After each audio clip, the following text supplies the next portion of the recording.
Hey guys, Sutano here, and today we're going to be doing episode 2 on how to stream to Twitch, where we're actually going to set up our OBS settings to start streaming. Alright guys, so the next thing you're going to want to do is go to obsproject.com and download OBS Studio. This is going to be your main software for streaming to Twitch. Alright, and now that you have OBS Studio installed, this is probably what you're going to see. So let's go ahead and just jump straight into the layout here. So you have your start streaming, stop streaming, studio mode, which all this is, you can edit this scene and then transition to it so your audience isn't seeing you edit. So if you're editing the scene that you're on, you can make live edits and your audience will not know. Obviously, setting button takes you to settings, exit, blah, blah, blah.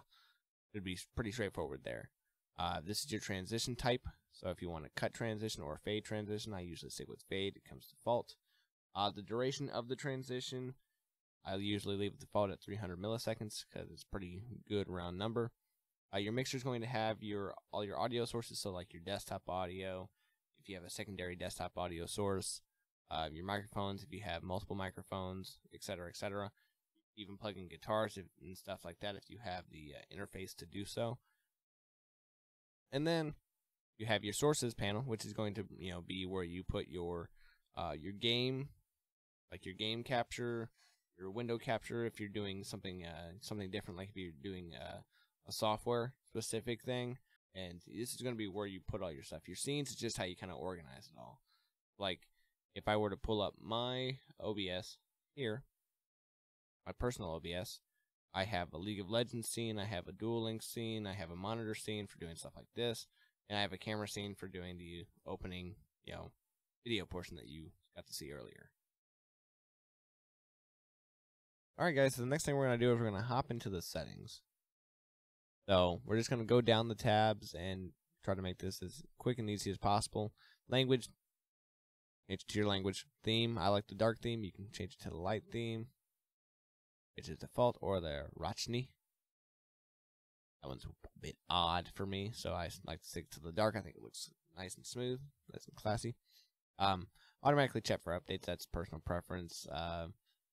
I don't like the open stats dialog on startup. I usually keep output at automatically record when streaming, but only do that if you have a really powerful computer that can handle recording and live encoding at the same time for the stream. Then source line snapping, I usually keep everything enabled. Snap sources, usually all that enabled, all except for snap sources horizontally and vertically center. So, and then project, I don't touch it. I leave everything blank. And system tray, I just leave it enabled. So next we have the stream. Streaming type is you can go to a streaming service. You can set up a custom streaming server, but that's more of a more advanced thing that somebody else probably has a video on somewhere else. But right now you're going to want to go to streaming services. You want to select your service, so Twitch, YouTube, whatever. And then the server you want to go to is going to be probably the server closest to you. You can try the auto server, so that'll find the closest server to you. I have yet to actually try this one, so I don't know if it is actually very impactful or not. That might be something I do later on.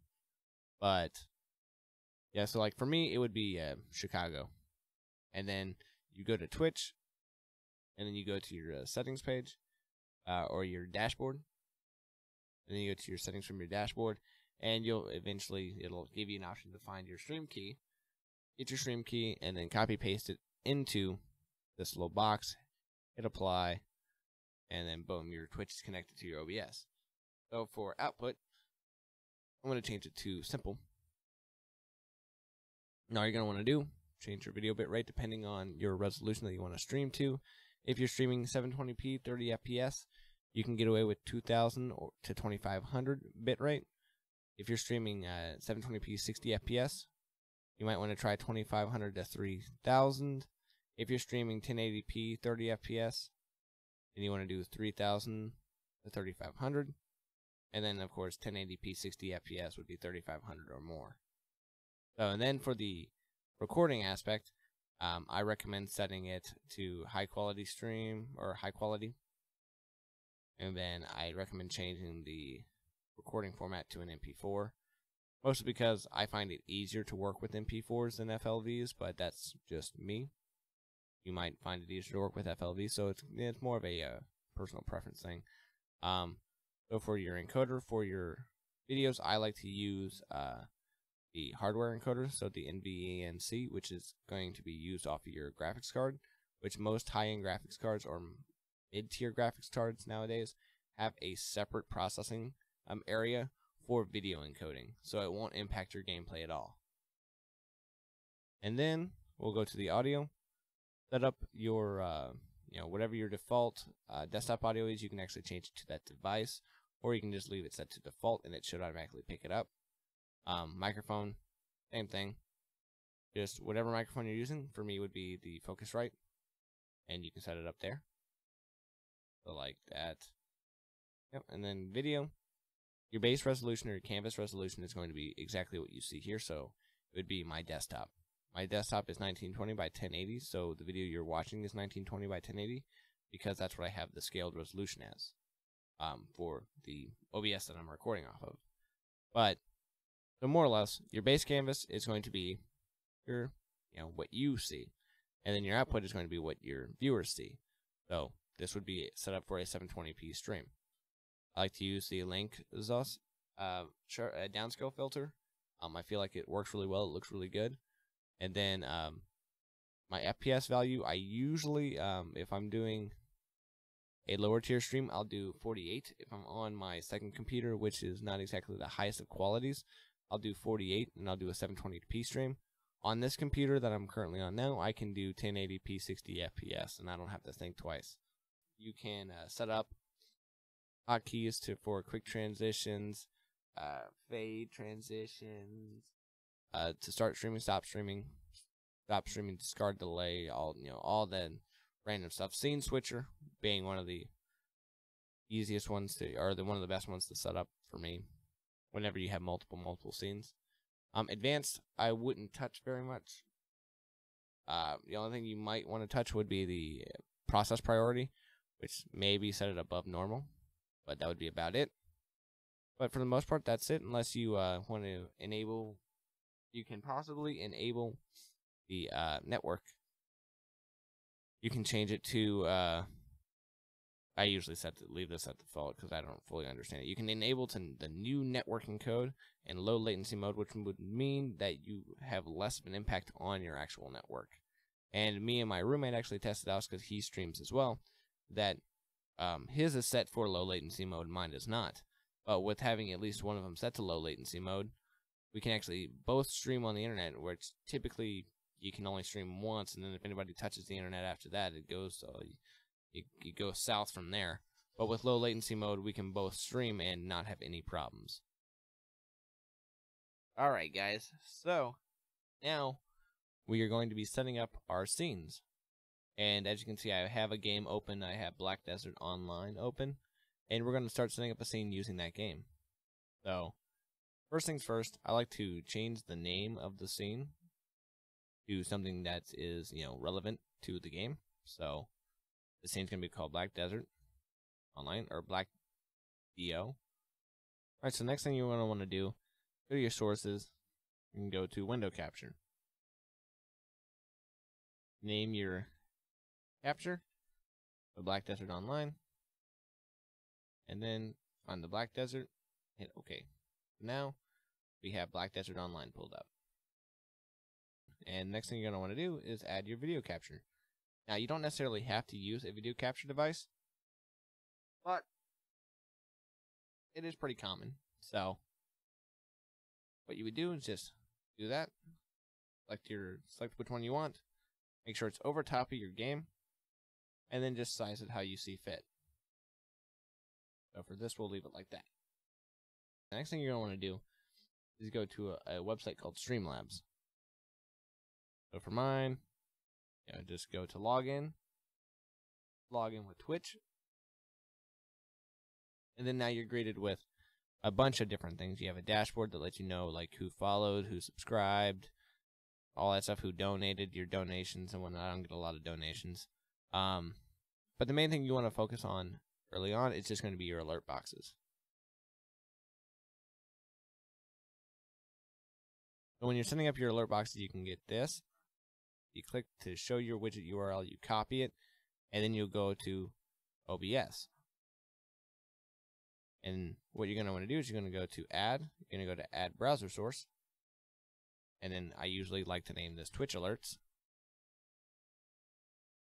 And then you're just going to copy that URL right here into the OBS right here. And then you'll just reposition it. And then what you want to do, I'll set it up real quick.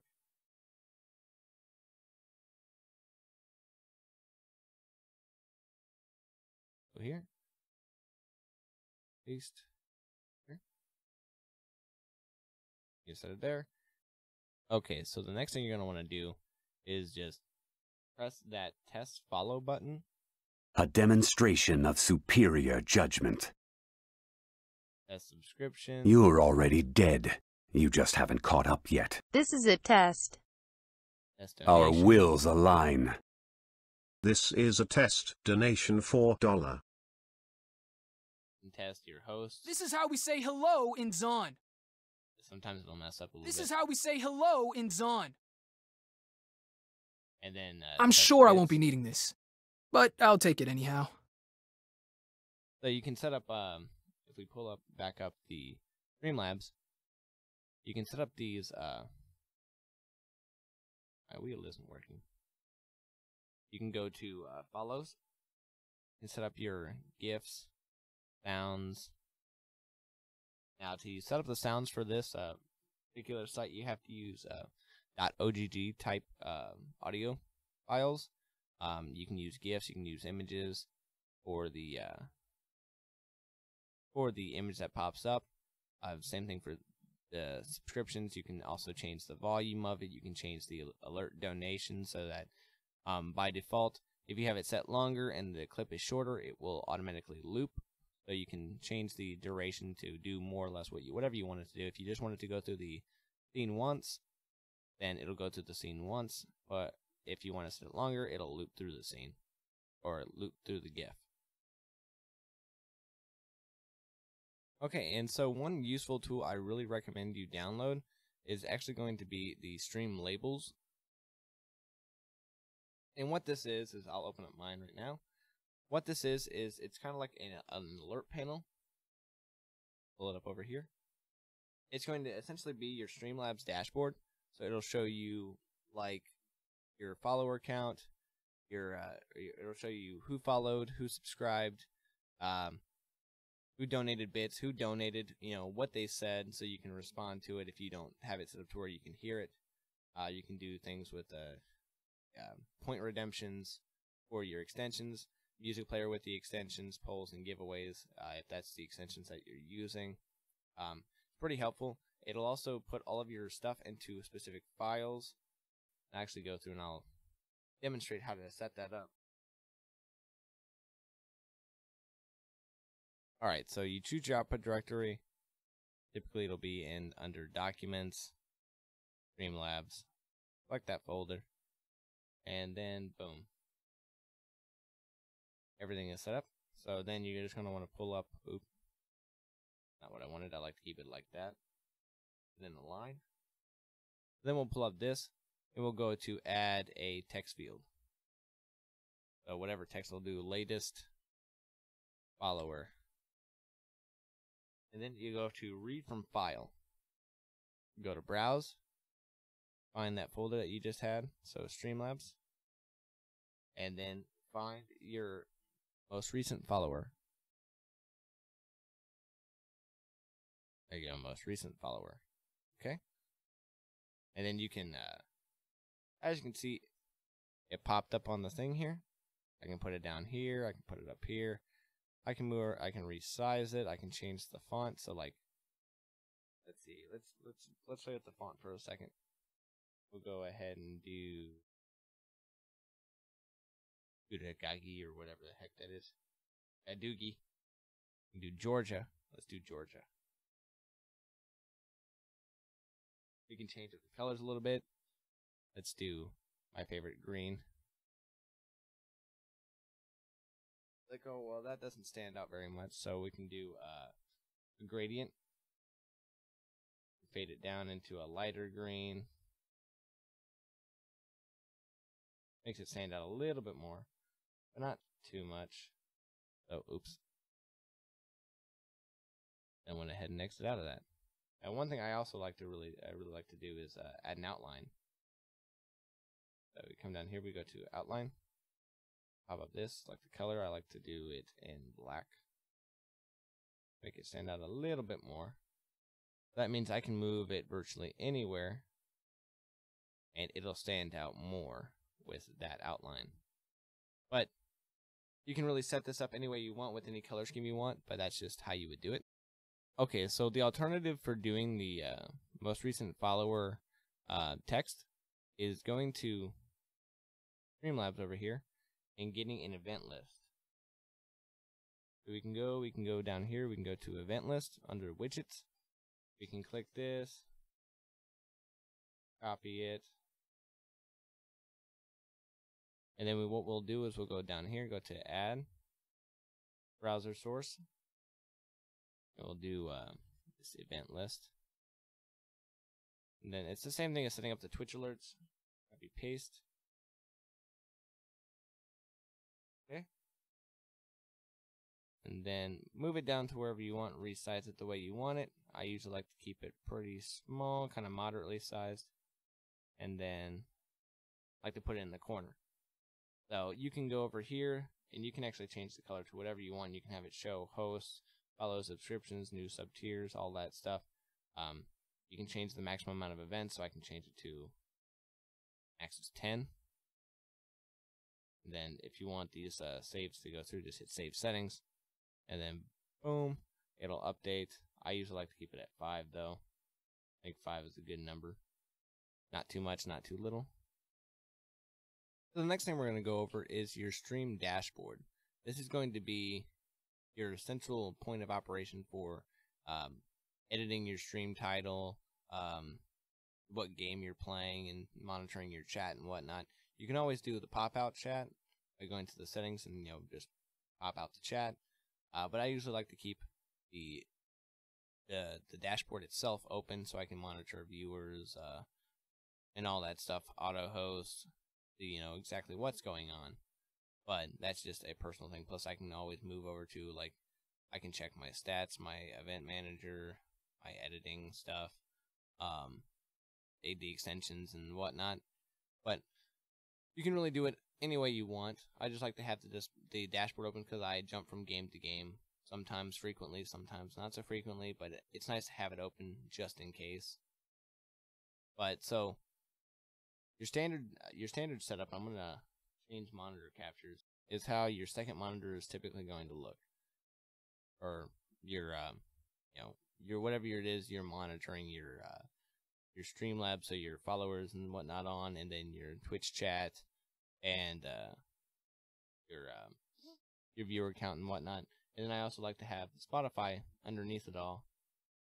But I typically like to have it set up like Spotify underneath because I use a window capture, and I have it selected down to capture the song portion of Spotify, and I'll show you how to do that here in a bit. And then over top of it, and so you have to have this window open in order for your little song thing to update.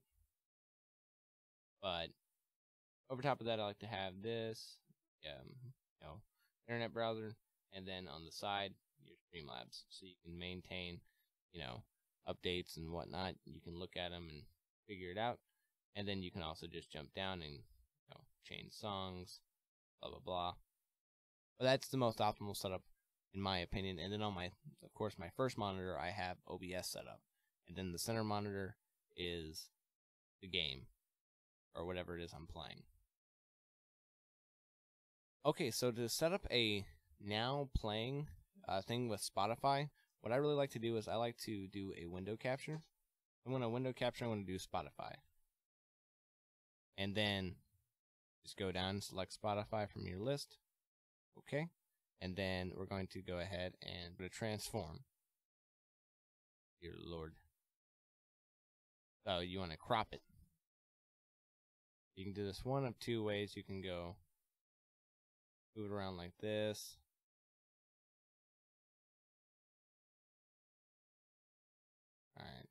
I like to figure out, kind of like to guess. That's the left. The right's going to need to come in a lot. The top's going to need to come down a lot. But the bottom needs to go up a bit. Kind of get that effect that I want. So that's 19. We'll do 1919 for left and bottom. Kind of get it over all over the place there. Top. Let's try 1800. Too much. Too much. Try 1500. Too much again. Try 1000. Not as bad. So I'm just gonna kind of go from there. Okay, that looks pretty good. Right, we're gonna go ahead and type in, let's say 900. Enough. 1920.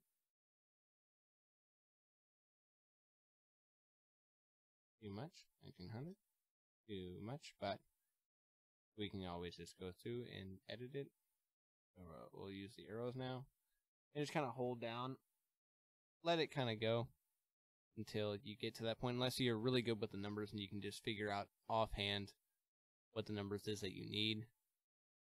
I'm terrible at it, so this is how I do it.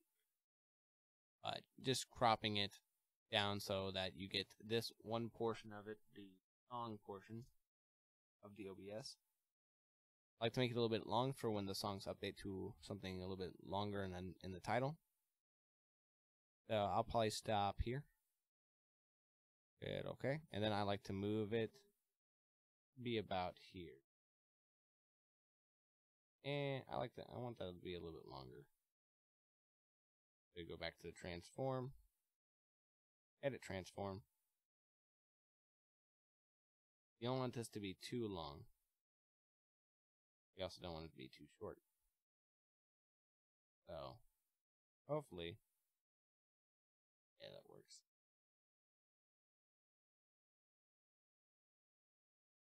Maybe you can resize it from here. Okay, so now that we have everything set up to where we can actually output a stream to OBS, we're going to go ahead and download our Re-plugins, which is going to give us more control over our audio to make it sound more professional. So I want you to go to this site, reaper.fm/replugs/, and I want you to download the Re-plugins for whatever type of system you're using, whether it be 32-bit or 64-bit, and just install them, and then restart OBS, and then when you go back to OBS, you can go to your microphone, you can go to filters, and then you can go to add VST, and I'm going to start off with a refer. And it'll give you these options. I have a couple more than just the Reaper plugins. But then you go to that, and now you have these little nifty plugins. What this one is it can be used as an EQ, a gate, a compressor, convol. I have no idea what that is actually, and a noise subtraction. I typically will use this for noise subtraction. So what you want to do is you want to be really quiet. You want to be really quiet. Press the automatic build noise profile button or checkbox, and while you're quiet, so it can pick up the noise in the background. After it's built a noise profile, which is that red line, then you can uncheck it and go from there. But you just don't want to be talking during it, because if you do, you're going to get that, and then your audio is going to sound really jacked up from that point on. So that's how you want to do it. Next thing I really like to use is the Re-noise gate.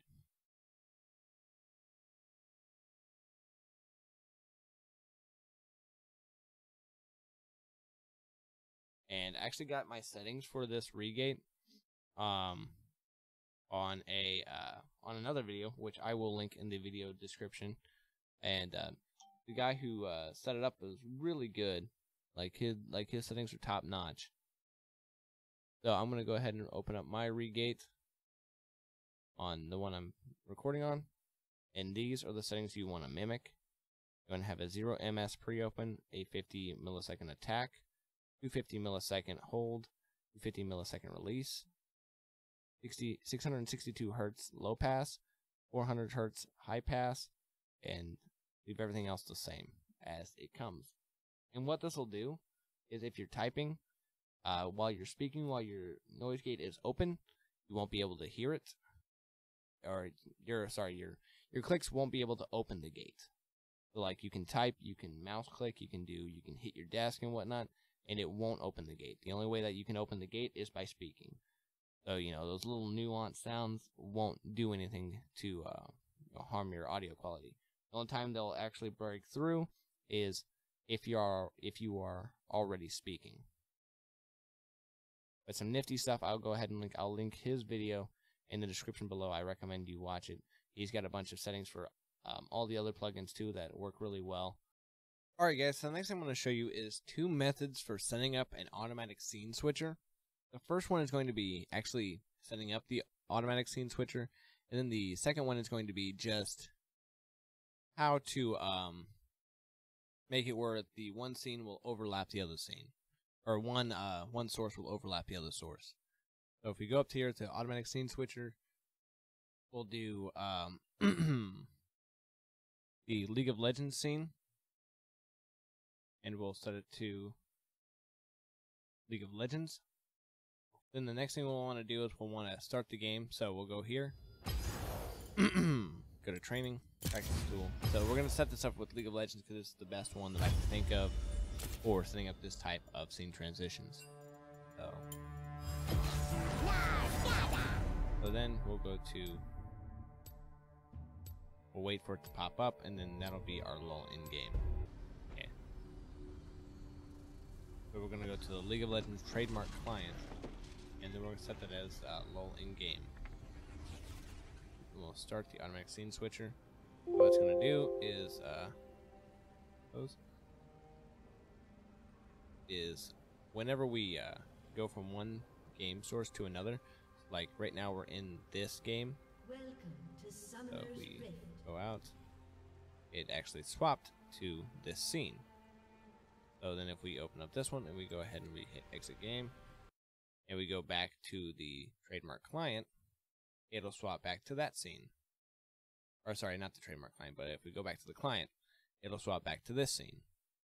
So the other method for doing this is to just get rid of this whole scene altogether, and then put your lull in-game scene over top of your client.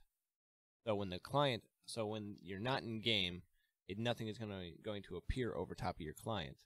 But then when you go into game, the in-game source will be over top of the client.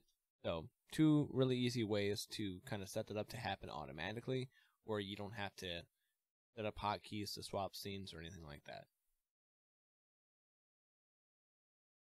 Okay, so the next thing you're going to want to do is go to your extension manager, and this is going to be what helps you set up your song requests for their new for their new song requests. I have the Amazon Gear extension on my channel, but so for this one, it's going to be the Streamlabs extension. And all you're going to do is you're going to scroll down, you're going to find it. Mine's not there, obviously, because I'm using it. Let's set up another one real quick. I'll set up another extension just to kind of give you an example of how it's done. The scene one, last time I was perusing this, I really liked the look of anyway. The Spotify Now playing. We'll go to install, hit configure. So you just go to configure, and then after you've configured it, you can go to activate, go to set as extension panel 1, and you hit yes. And then it'll prompt you, if you already have one, to say, would you like to replace this? And I'm going to say no, because I like the Amazon thing. I am going to just uninstall that. But yeah, that's how you set up the extensions.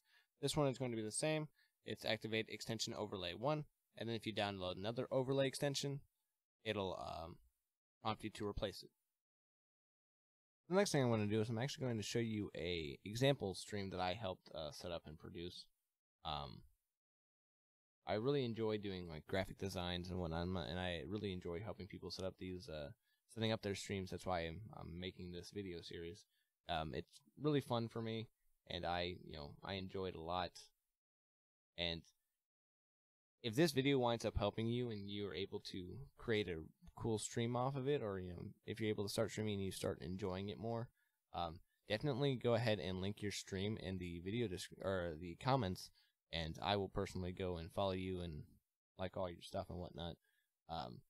If I help with a stream setup, then I personally love to follow and play more of a part in the in the stream afterwards as well.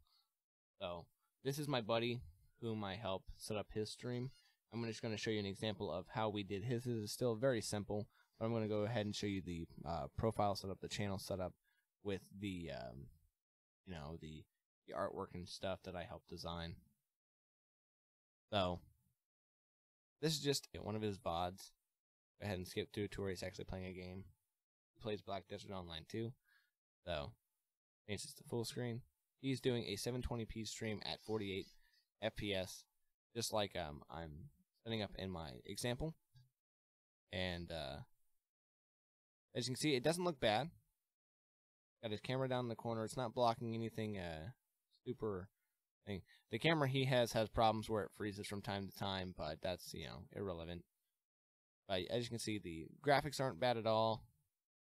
The camera, when it works, isn't bad at all.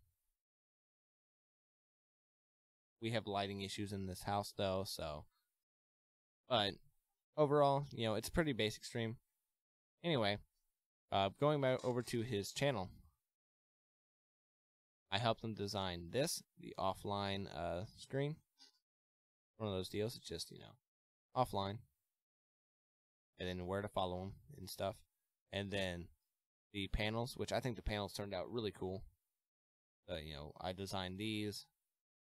And I really like these. He picked the font, which I think the font looks really cool with this kind of design.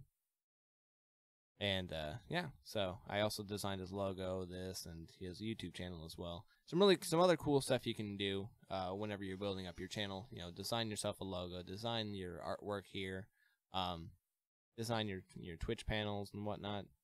Super cool stuff. Okay, and so just to show an example of audio balancing.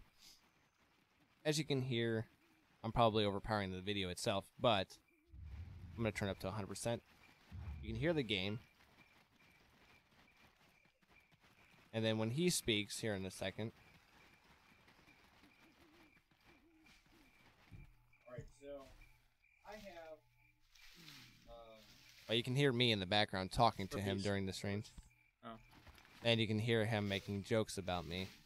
But the audio itself is pretty balanced because you can hear the game and then you can hear the the talking that's going on. So the next thing is going to be setting up a stream overlay. Now, I've just pulled up some free Twitch stream overlays from Google. You can peruse these. These are usually just the ones that are pretty basic. You can design them yourself. I've designed some in the past. But for this example, I'm just going to go extreme basic, and we're just going to do a top bar and a bottom bar. And I've already got it downloaded, so what we're going to do is we're going to go over to our OBS. We're going to go into Add. We're going to add an image. Just going to change the image name to Overlay, if I can spell. And then we're going to find the file. So here it is. Open up the overlay. Okay. And for this one, you just want to make sure that the overlay is over top of what you want it to be over top of. So if you want it over top of your camera, it's over top of your camera. If not, you can move your camera around, or you can reposition the overlay. So like I can move the overlay down one and be behind Spotify, down one to be behind the event list, down one to be behind the latest follower, which is not even open right now. I can have it set like that, but typically I like it to be on top. So for this, I will just move my camera up. Move my, wrong thing. Move my event list up.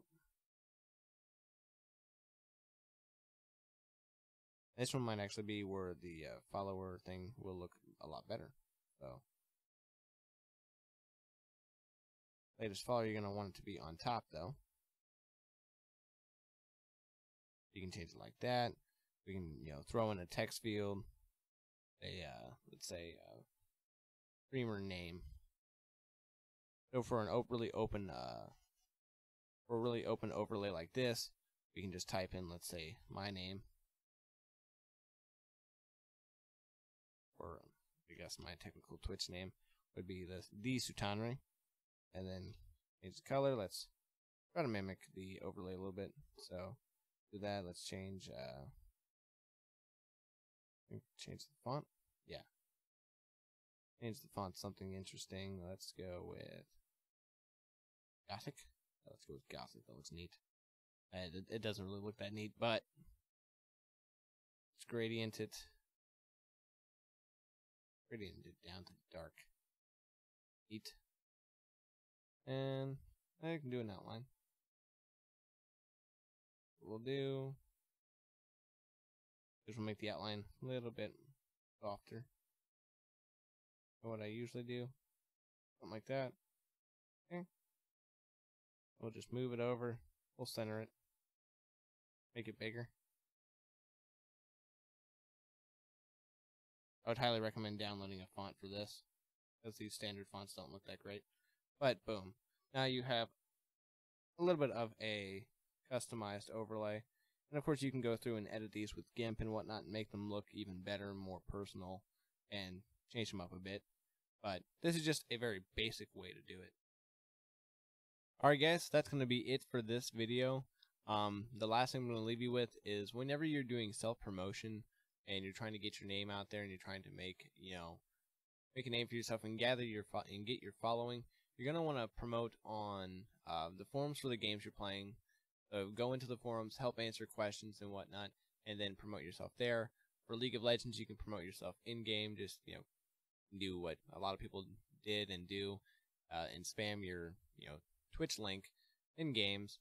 A lot of people do that, and it seems to work out pretty well for them. I know I've seen a couple of them, and I've actually gone and checked out a couple of streams that way. But that's a couple of ways you can do it. You can also join some forums like Dragons Get It is one of the small streamer community forums, and they'll answer questions as far as how to do streams and best settings and stuff like that for OBS. But they also do a lot of promotion of their streamers as well. Same thing with it's called Poning.com. They do something similar. You can also join communities on Twitch to help get your name out there more. Find other small streamers and kind of collaborate with them, host each other, and kind of build your own community as well. This is another good method for getting your name out there. But anyway, if this video helped you guys, go ahead and leave it a like. If it didn't, leave it a dislike. Leave me some feedback in the comments and let me know what you think. But yeah, don't forget to like and subscribe. And I will see you guys in the next video. Thank you for watching.